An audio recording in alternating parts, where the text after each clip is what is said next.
আসসালামু আলাইকুম ভিউয়ার্স। আমি আজকে যে রেসিপিটি নিয়ে এসেছি এই রেসিপিটির নাম হলো কাতলা কালিয়া।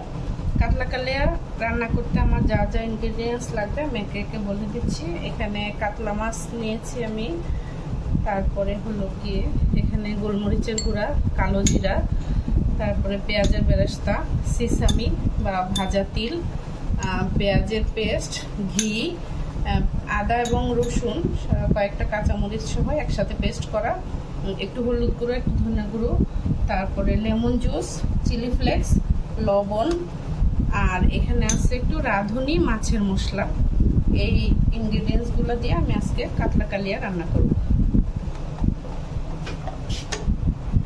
ভিউয়ার্স, কাতলা কালিয়া রান্না করার জন্য প্রথমেই আমাকে মাছগুলো ম্যারিনেট করতে হবে, তারপর আমাকে মাছগুলো ভেজে নিতে হবে। তো ম্যারিনেটের প্রসেসটা আমি এখন দেখিয়ে দিচ্ছি। আমি লবণ দিলাম, লবণ স্বাদ মতো যে যেমন পছন্দ করেন সেভাবে লবণ দেওয়া যাবে, কোনো সমস্যা নেই। এখানে আমি লেমন জুস দিয়ে দিচ্ছি 2 চা চামচ। তারপরে এখানে চিলি ফ্লেক্স দিয়ে দিচ্ছি 1/2 চা চামচ, আর আমি এখানে 1/2 চা চামচ গোলমরিচের গুঁড়া অ্যাড করলাম। এখন আমি মাছটা সুন্দর করে ম্যারিনেট করে রাখবো। মাছটা আমি ম্যারিনেট করে প্রায় 10 মিনিটের মতো রেস্টে রেখে দেব। আমার মাছটা ম্যারিনেশন হয়ে গেছে। এখন আমি এই মাছটা 10 মিনিটের জন্য রেস্টে রেখে দেব এবং বাকি প্রসেসগুলো আমি আস্তে আস্তে দেখিয়ে দিচ্ছি। ভিউয়ার্স, আমি কাতলা কালিয়া রান্না করার জন্য একটা মশলা তৈরি করব। এখন একটা মিক্স মশলা তৈরি করব, আপনাদের দেখিয়ে দিচ্ছি। এখানে আমি আদা, রসুন এবং কাঁচামরিচ পেস্ট নিয়েছি প্রায় 2 টেবিল চামচ মতো। তারপর এখানে একটু রাঁধুনি মাছের মশলা আছে 1 চা চামচ মতো। তারপরে এখানে সামান্য হলুদের গুঁড়া 1/2 চা চামচ মতো এবং 1 চা চামচ মতো ধনিয়া গুঁড়া। তারপরে সামান্য একটু পেঁয়াজের মিশ্রণ আমি এখানে দিয়ে দিচ্ছি এবং এইসব ইনগ্রিডিয়েন্টসগুলো দিয়ে আমি এখন মশলাটা তৈরি করব।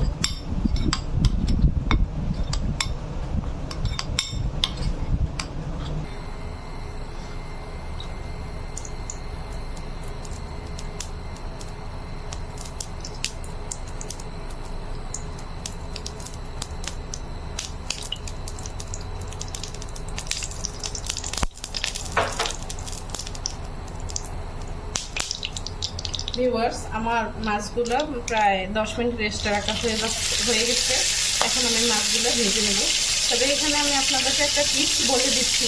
আমরা সচরাচর হলুদ লবণ এবং শুকনো মরিচের গুঁড়া দিয়ে মাছ ভেজে থাকি, কিন্তু যদি একটু লেমন জুস দিয়ে মাছগুলো 10 মিনিট রেস্টে রেখে দেওয়া হয় তাহলে মাছের ভেতরটা খুবই জুসি হয় এবং রান্না করলে খেতেও ভালো লাগে। আর হলুদ এবং লবণ দিয়ে, হলুদ মরিচের গুঁড়ো এবং লবণ দিয়ে ম্যারিনেট করে রাখলে মাছের উপরটা একটু হার্ড হয়ে যায়, তখন দেখা গেলো যে ভিতরে মশলাটা ঢুকে না, তখন মাছটাও খুব একটা ভালো লাগে না খেতে। কিন্তু আমরা সচরাচর এইভাবেই খেয়ে থাকি এবং এইভাবেই অভ্যস্ত।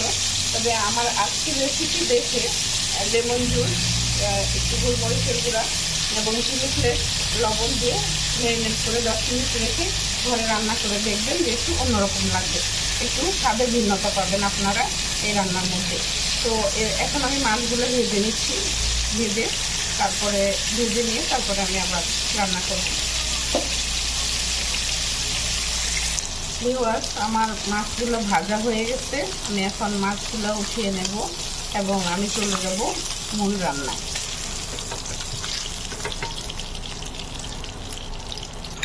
এবার আমি দিয়ে দিচ্ছি এই যে পেঁয়াজের পেস্ট। এখানে 2টা পেঁয়াজ আমি পেস্ট করে নিয়েছিলাম। এখন আমি পেঁয়াজের পেস্টটা দিয়ে দিচ্ছি। আর একটু সামান্য তেল দিতে হবে, তো আমি আরেকটু সামান্য তেল দিয়ে নিচ্ছি, অল্প, বেশি না।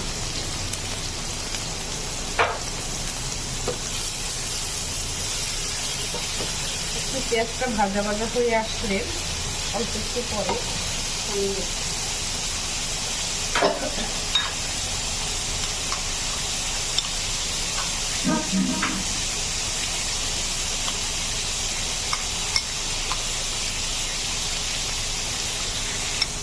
ভিউয়ার্স, আমার পেঁয়াজটা প্রায় ভাজা ভাজা হয়ে আসছে। এখন আমি আগে থেকে মিক্স করে রাখা মশলাটা দিয়ে দিচ্ছি।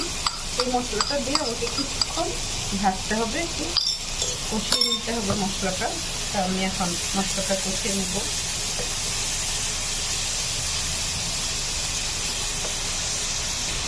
আমার মশলাটা হয়ে গেছে। মশলাটা ততক্ষণই ভাজতে হবে যতক্ষণ পর্যন্ত কাঁচা ভাবটা থাকে। তো আমি ভেজে নিয়েছি, এখন একটা সুন্দর ঘ্রাণ বের হচ্ছে। এখন আমি মাছগুলা দিয়ে দেব।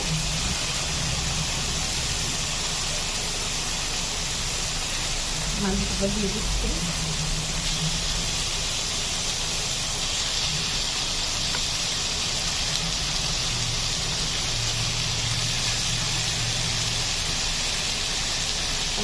সামান্য মশলাতে লবণ দেওয়া হয় না, আমি একটু সামান্য লবণ অ্যাড করে দিচ্ছি। মাছ ভাজাতে লবণ দিয়েছিলাম, কিন্তু মশলা মিক্স মশলার মধ্যে লবণটা দেওয়া হয়নি। এবার আমি সামান্য একটু লবণ দিয়ে দিচ্ছি। এখন আমি অল্প একটু পানি দেব, শুধু মাছটার মধ্যে, যাতে মাছ এবং মশলা একসাথে মিক্স হয়। তো তার জন্য সামান্য একটু পানি দিচ্ছি। পানি দিয়ে এবার আমি একটু ঢেকে দেবো।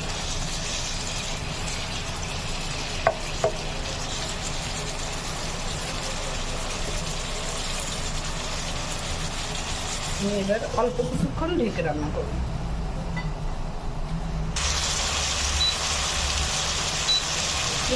আমার মাছটা প্রায় হয়ে আসছে। এখন আমি সামান্য একটু কালো জিরে দিয়ে দিচ্ছি এবং তার মধ্যে আমি কিছু পেঁয়াজের বেরেস্তা অ্যাড করব।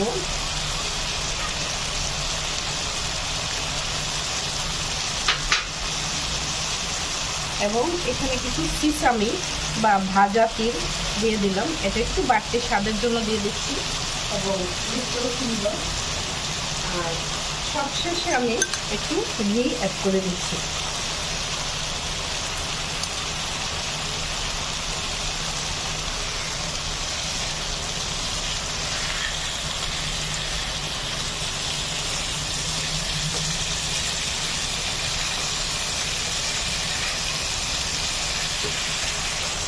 হয়ে গেছে আমার কাতলা কালিয়া। এখন আমি পরিবেশন করব। ভিউয়ার্স, রেডি হয়ে গেল আমার কাতলা কালিয়া।